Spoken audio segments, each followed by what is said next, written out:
Imagine standing before a person whose single whisper could move an army of 500,000 men, or whose signature on a piece of parchment could erase an entire city from the map. Throughout the long, winding story of human civilization, there have been individuals who didn't just live in their time. They owned it. These weren't just politicians or generals.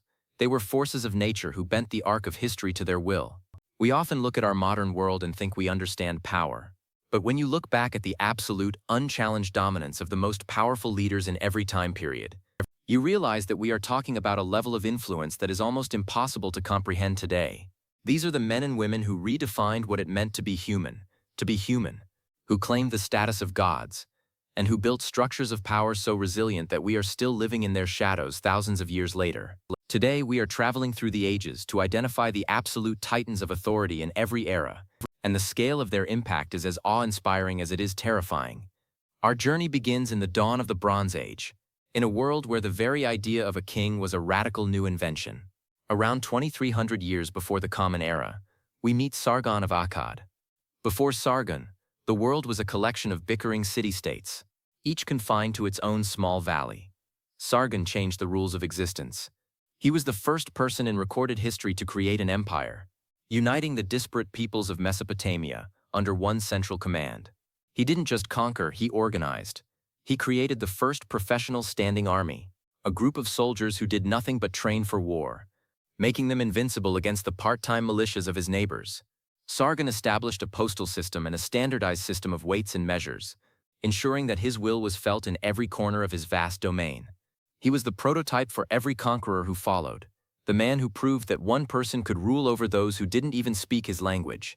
He called himself the king of the four quarters of the world, and for his time he absolutely was.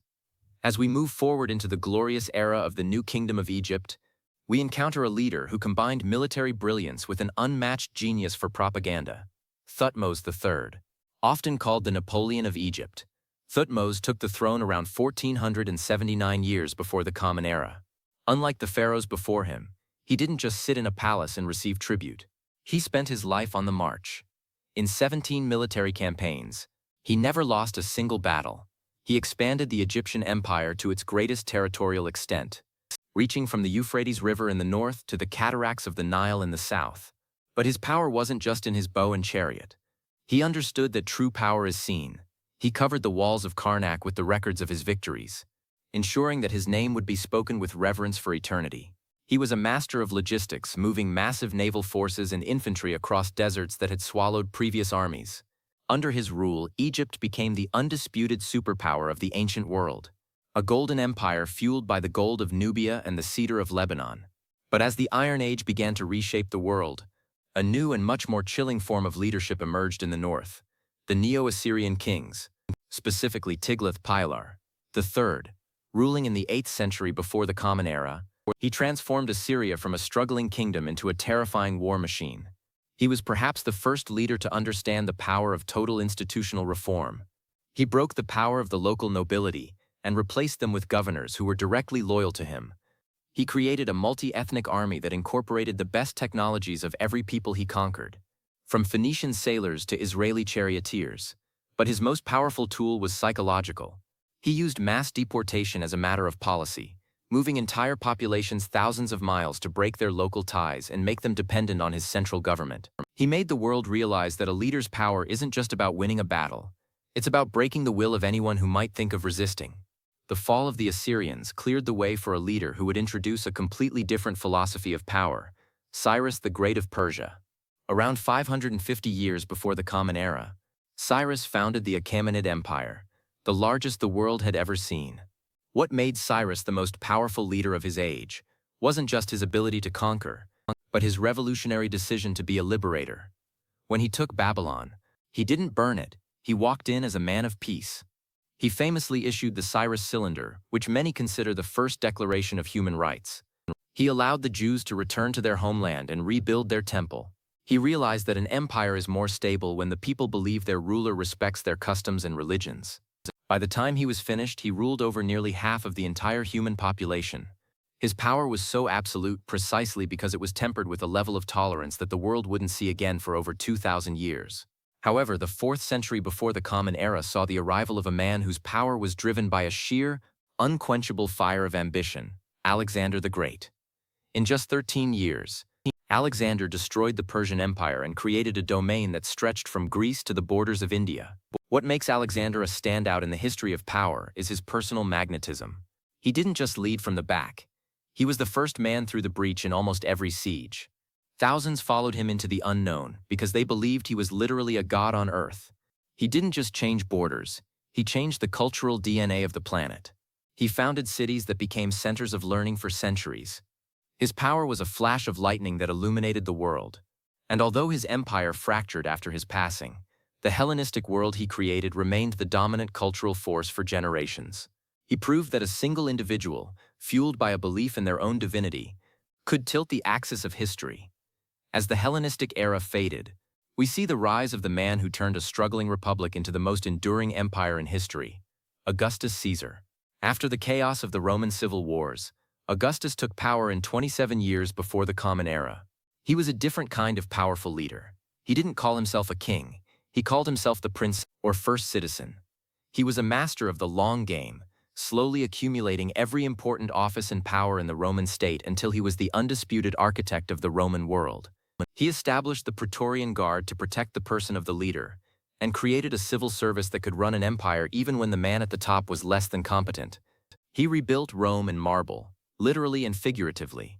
The Pax Romana he initiated allowed for 200 years of relative stability, a period where Roman law, Roman roads, and Roman culture became the standard for the Western world. Augustus understood that the most lasting power is the kind that becomes invisible, embedded in the very institutions that govern daily life. While Augustus was shaping the West, the East was being unified by a leader of incredible vision and iron will, Qin Shi Huang, the first emperor of China.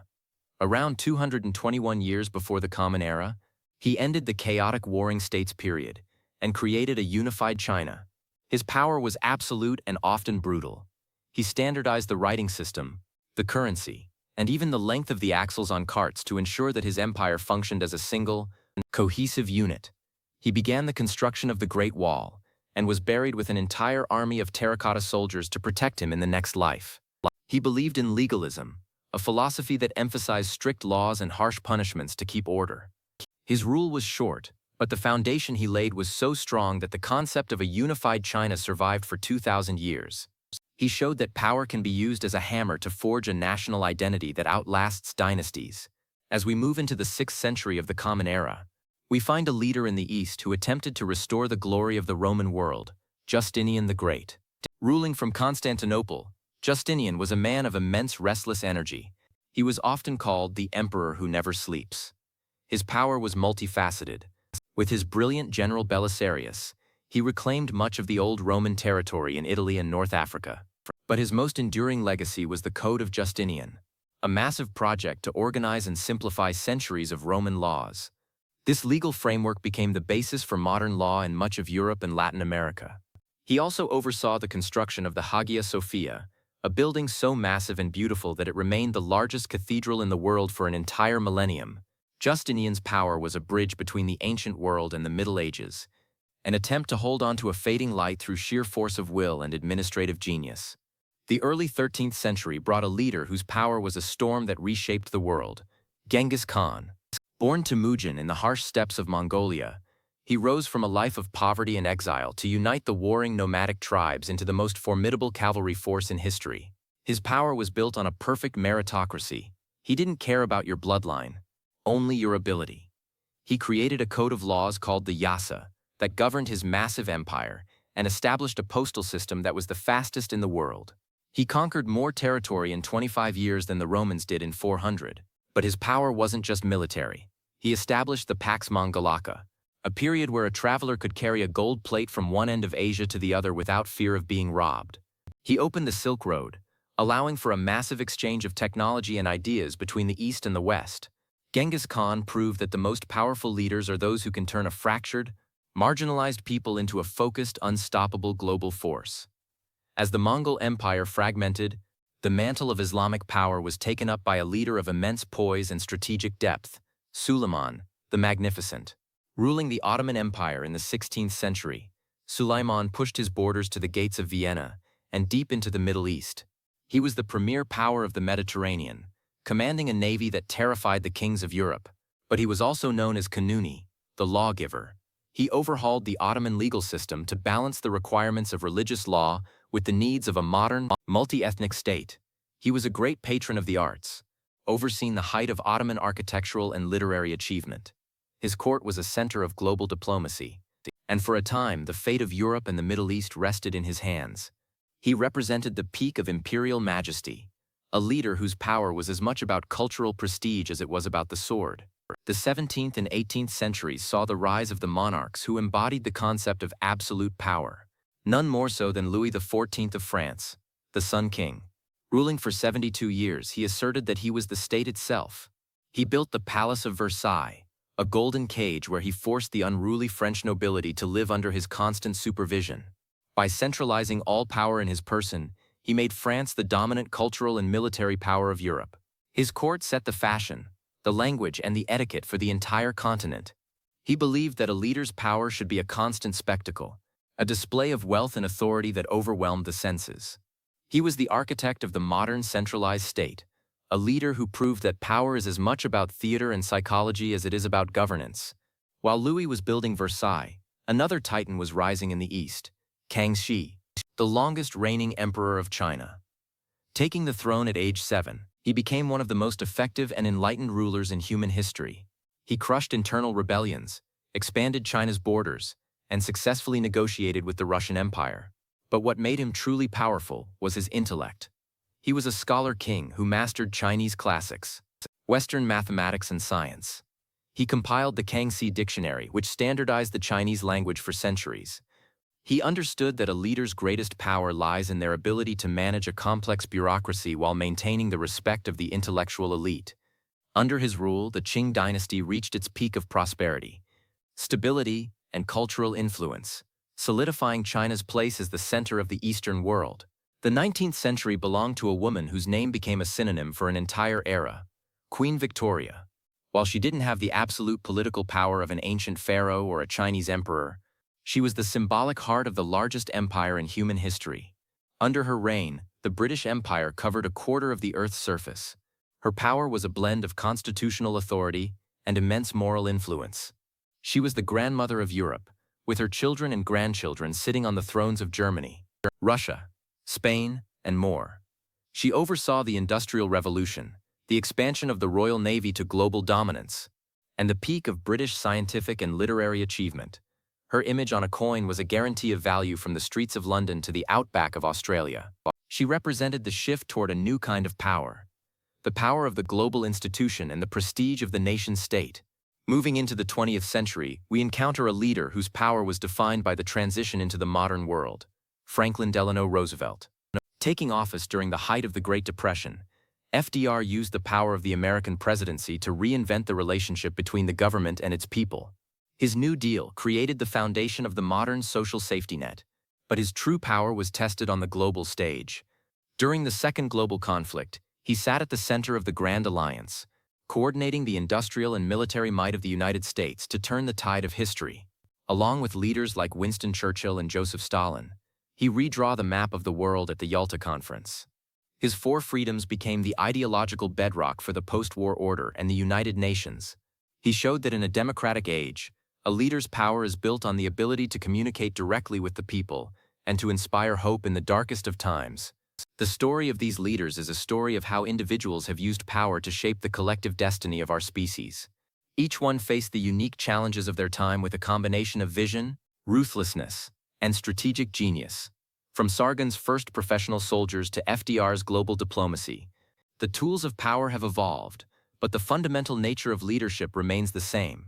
It is the ability to convince or compel millions to follow a single direction. It is the ability to make the difficult decisions that determine the life and well-being of a civilization.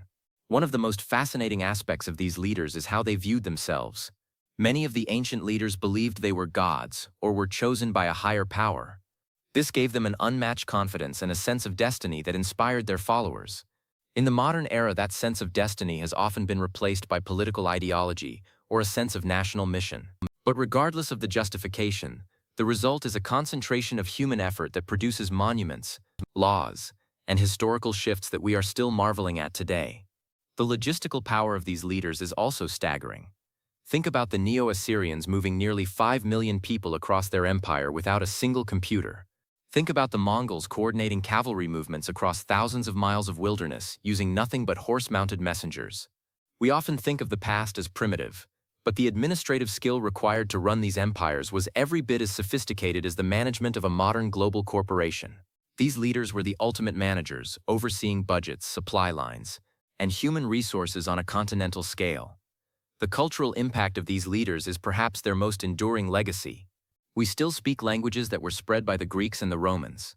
We still follow legal principles that were coded by Justinian and Suleiman. We still live in a world whose borders were often determined by the ambitions of Victoria or the treaties signed by Roosevelt. These leaders didn't just rule for a lifetime. They left behind footprints in the sand that turned into the roads we walk on today. They are the silent partners in our modern civilization. But we must also acknowledge the weight of this power. To be the most powerful leader of an age often meant making choices that had a devastating human cost. The expansion of empires and the consolidation of power frequently involved immense struggle and displacement. This is the central paradox of history. Our greatest cultural and architectural achievements were often funded and built by the same power that caused significant upheaval.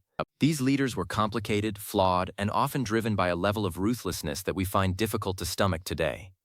The golden ages overseen by these leaders were often the only times of peace and stability that regular people experienced for centuries.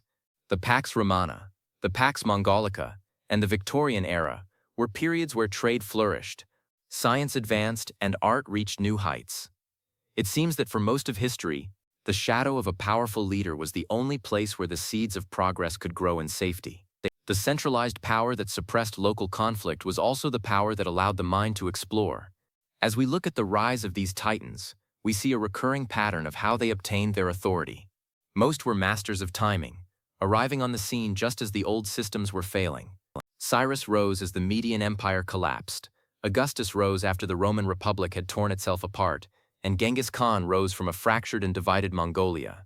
They were the ones who could see the new order waiting to emerge, and had the courage and the capability to seize it. They were the right people at the right time. The role of technology in leadership is also a key theme. Thutmose III mastered the chariot, Tiglath-Pileser mastered iron, and the British mastered the steamship and the telegraph. Every powerful leader took the cutting-edge technology of their era and used it to project their will further and faster than their rivals. In the modern era, that technology has shifted into the realm of information and economics. But the advantage remains with those who can master the tools of the age. The architecture of power is something we can still see and touch. The pyramids, the Great Wall, Versailles, and the Hagia Sophia are not just buildings, they are statements. They are physical reminders of the reach and the wealth of the people who built them. They were designed to make the individual feel small and the leader feel cosmic. When you stand in the ruins of the Roman Forum or look at the Forbidden City, you are experiencing the psychological power of a leader who lived centuries ago. The fall of these leaders and their empires provides a final lesson in the temporary nature of power. No matter how absolute their control or how vast their domain, time eventually won every battle. Sargon's empire dissolved, Rome eventually fell, and the British Empire transformed into a different kind of association. This imperial cycle is a reminder that power is a loan, not a gift. It requires constant maintenance, and even then, the shifts of climate, economy, and human thought eventually bring it to an end. One of the most important traits shared by these leaders was their ability to manage people. No leader, no matter how great, can do everything themselves. They were surrounded by brilliant generals like Belisarius, advisors like Agrippa, and administrators like those in the Qing court.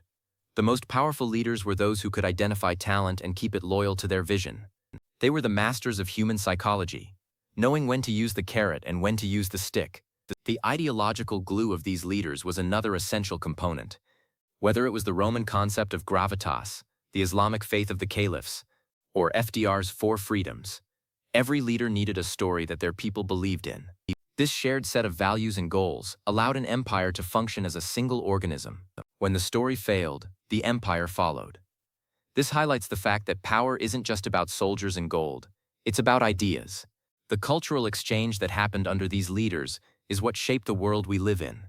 The Silk Road under the Mongols, the spread of Greek logic under Alexander, and the global trade networks of the British. These leaders were the accidental architects of globalization. They brought the world together, often for their own benefit. But in doing so, they allowed the best ideas and technologies of every culture to spread and mix. We are all the descendants of this ancient networking. As we look toward the future, we have to wonder what the next powerful leader will look like. Will they be the head of a nation-state or the leader of a global movement? Will their power be based on land and armies or on data and algorithms? The world is changing faster than ever, but the human need for direction and order remains. The story of leadership is far from over. It is just entering a new and unpredictable chapter. But the lessons of the past remain clear. The leaders who left the most lasting mark were those who didn't just focus on their own glory, but who built something that survived them. They were the ones who coded the laws, built the roads, and established the systems that allowed their people to thrive. They were the ones who understood that power is a tool, not an end in itself. The story of the most powerful leaders in every time period is a lesson in the incredible potential of a single human life. It shows us that individuals have the power to change the world, for better or for worse. It reminds us that we are not just spectators in history, but active participants. The leaders we discussed today were the ones who dared to step into the light and define their era. They were the architects of our past, and in studying them, we find the blueprints for our future. So when you think about the names you learned in school, Sargon, Augustus, Genghis, Victoria, don't just think of them as dates on a timeline. Think of them as living, breathing people who faced the most immense challenges and seized the most incredible opportunities.